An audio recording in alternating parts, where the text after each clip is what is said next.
ব্যান্ডেল থেকে আসতে হয় বাঁশবেড়িয়ায়। বাঁশবেড়িয়ায় এটা হংসেশ্বরী মাতার পুরনো মন্দির, আর ওপাশে আছে নতুন মন্দির।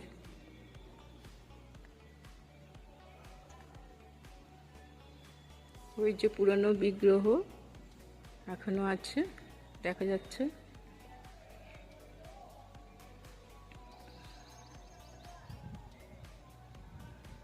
বহু বহু বহু পুরনো,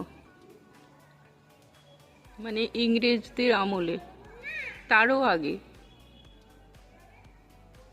খুব বিখ্যাত একটি মন্দির, হংসেশ্বরী মাতার মন্দির, এবং এখানে যে যা মনস্কামনা করে সব তার পূর্ণ হয়।